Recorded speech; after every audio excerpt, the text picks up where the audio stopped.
4 tablespoons of onions. And we'll be able to add more onions when we make the mix if we need them. I have a little bit of sun-dried tomatoes here. And let's see, I'll put about the same amount of sun-drieds per onions, which is about 4 tablespoons. Maybe that's actually 3.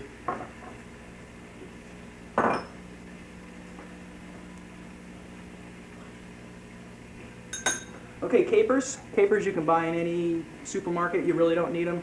If you can't find them, don't worry about it. But I'm going to add 1 teaspoon of capers to this dish.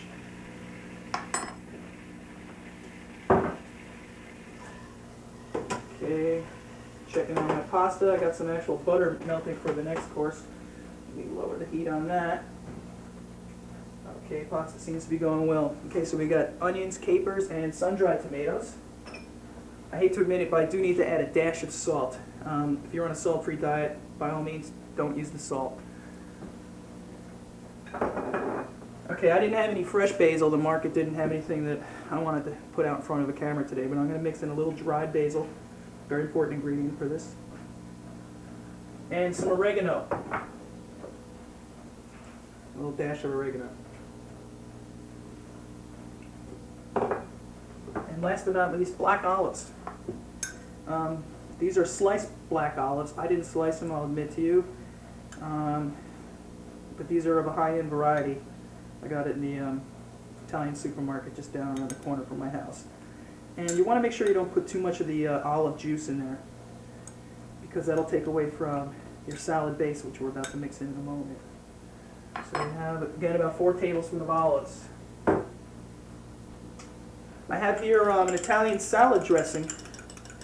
This particular variety, or brand I should say, is made popular by a movie actor whose name I'll not mention.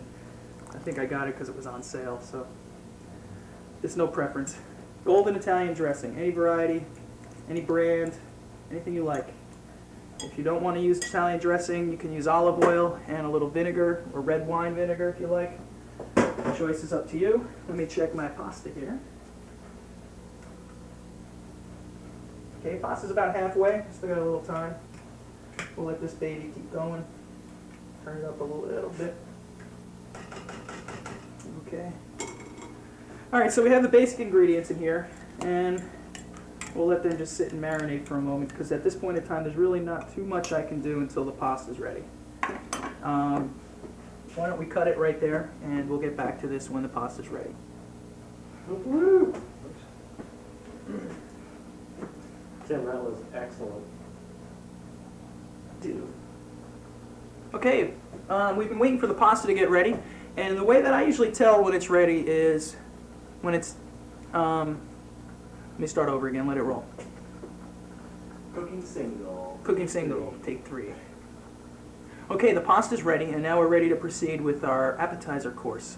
One of the ways to tell if pasta's ready is if it's al dente, or to the bite. It's not too soggy or mushy, but it's a little bit on the undercooked side. I know you've heard the stories, maybe some of you practice the practice of throw it on the ceiling and when it falls off, it's ready. Well, that's okay until you, well, there's a lot of pasta on this ceiling, so you can see who's been cooking what in this place. But that's not necessary. Just pull one out, taste it. If it's got a nice bite to it, it's not too soft, it's not too firm, you know it's ready. I'm going to drain this here.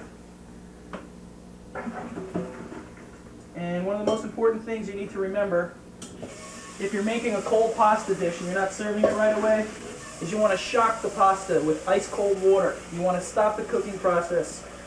And I'm getting some water ready for my next course, but I'm going to just strain the pasta over some cold water and just let it chill out a little bit, as they say here. Alright, that seems to be pretty good. We'll let that drain a little bit, and we'll get back. So we have our basic marinade for the ingredient: fresh herbs, olives, sun-dried tomatoes, and onions. We also have some capers in there. And take our pasta, make sure it's nicely drained, and we're going to put it right in the mixture here. There we go. behave yourself. Okay, little hint. Squeeze a lemon juice. Gets it every time. Not too much. Alrighty. You want to mix this up like so.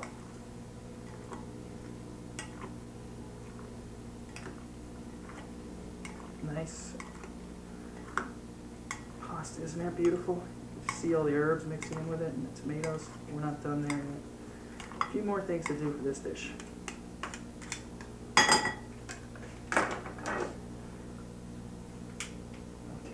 put that aside. We're going to cut up some more of these lovely peppers that I'm promoting today. A little red, a little green, and some orange.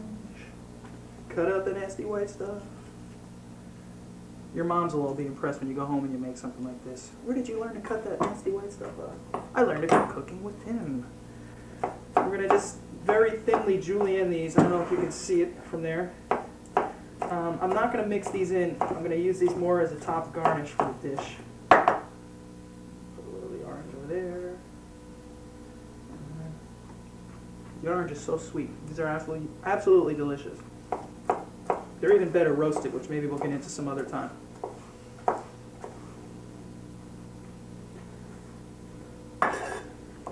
True traditionalists would have roasted their peppers, so those of you culinary aficionados out there or acting chefs who are watching me going, you should be roasting his peppers. You're right, I should, but I'm not. Okay, peppers are cut. We need to get some plates. We can actually do this way ahead of time before our guests arrive or before we actually want to serve our meal. And I think I got everything else I need. I'm going to garnish these plates with some red leaf lettuce. Some nice lettuce out.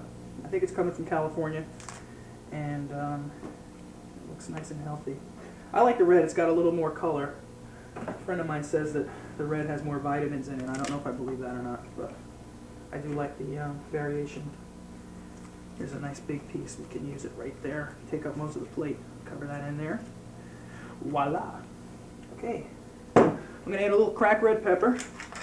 You can't beat the freshly ground stuff, but if you don't have one of these little pepper mills, which by the way you can get for a couple of dollars at Faneuil Hall, use the powdered stuff, but nothing beats freshly crushed pepper. I guess you could bake pepper too if you want, but can't say I ever had it. I'm going to use my handy tongs here. I'd be lost without these babies. And I'll put our salad there. Make sure you get enough of the mix-ins. Watch out for those defrost cycles on the refrigerator too. It can be a little annoying at times. Or wake you up in the middle of the night and think there's a burglar in your kitchen. Get out of my pasta salad.